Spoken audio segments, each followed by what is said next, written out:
Mes chers compatriotes, voici plus d'un demi-siècle que la date du 15 août illumine chaque année notre conscience citoyenne et magnifie notre lutte pour la liberté, la justice et la paix. Ainsi, s'impose à nous tous l'impérieux devoir de mémoire sous le sceau des valeurs cardinales de la République: l'unité, le travail et le progrès. Au-delà des hommes qui font l'histoire, survivra à jamais le Congo éternel.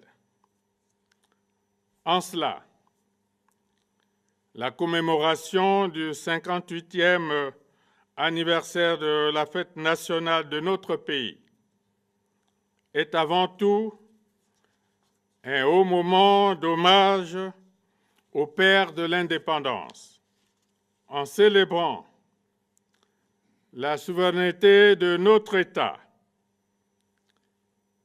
Ayons une pensée profonde pour tous les martyrs de la République. De ces immortels, tirons parti de leur combat exemplaire pour le Congo. Au rythme de la congolaise, notre hymne national, positivons la richesse de nos différences, la diversité des cultures et la pluralité de nos opinions. J'adresse mes sincères remerciements à notre peuple pour son sens de responsabilité et la foi en sa patrie. Que les forces vives de la nation trouvent ici la constance de notre engagement irréversible pour le dialogue, la tolérance, le respect de l'autre et le culte du travail bien fait.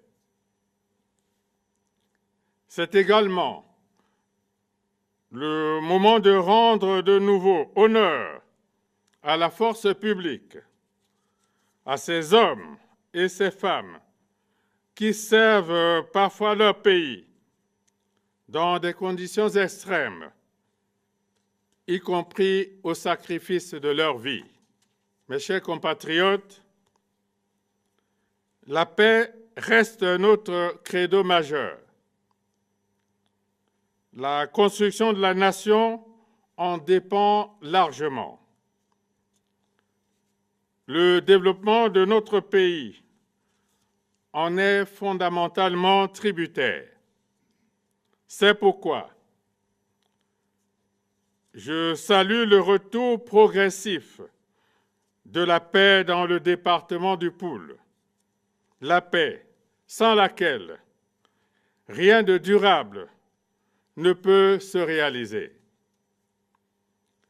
La signature le 23 décembre 2017 à Kinkala de l'accord de cessez-le-feu et de fin des hostilités dans le département du Poul en est l'une des expressions les plus éloquentes.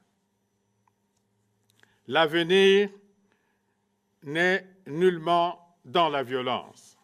Il nous faut à présent réussir la phase de désarmement, démobilisation et réintégration des ex-combattants.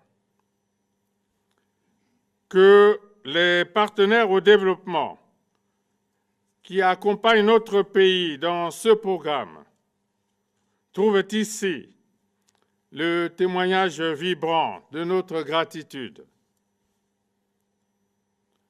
En dépit des difficultés actuelles, le Congo progresse avec assurance vers le développement.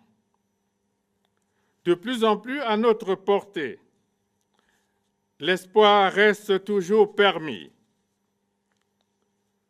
Le processus de retour aux équilibres macroéconomiques se poursuit à travers, entre autres, nos différents échanges avec les partenaires au développement. C'est dans cet ordre que nous négocions avec le Fonds monétaire international dans la confiance et l'observation stricte des procédures. Les avancées actuelles invitent à plus d'optimisme et de sérénité. Nous espérons parvenir à un accord qui contribuera sensiblement à améliorer la situation de nos finances publiques et de l'économie nationale. Nos remerciements s'adressent à tous les acteurs qui soutiennent le Congo dans ce processus. À l'évidence, cet accord accroîtra la crédibilité de notre pays sur le plan extérieur, mais il ne saurait constituer une finalité. Le Programme national de développement 2018-2022 définit les séquences de notre marche vers le développement pour cette période. Rien ne peut être acquis a priori. L'histoire des peuples n'est jamais linéaire. Au prix d'efforts persévérants et opiniâtres, nous vaincrons les obstacles susceptibles d'entraver nos ambitions. Malgré l'adversité des temps, nos performances se redressent peu à peu dans certains secteurs. Le Congo est bien loin de la banqueroute. Il tient ses engagements autant que ses ressources le lui permettent. Par la force du dévouement, nous initions des réponses aux contraintes en présence. Face aux insatisfactions diverses, nous devons privilégier un comportement porté par l'espérance et la conviction d'un avenir prospère. Dès lors, j'en appelle à une plus grande discipline pour donner le meilleur de nous-mêmes au sursaut salutaire de notre pays. Nos atouts sont effectifs. L'homme reste le levier le plus essentiel. De la sorte, nous assumons toujours avec détermination la bataille pour l'éducation, la santé et l'emploi. Mes chers compatriotes, au regard des signaux qui s'accumulent,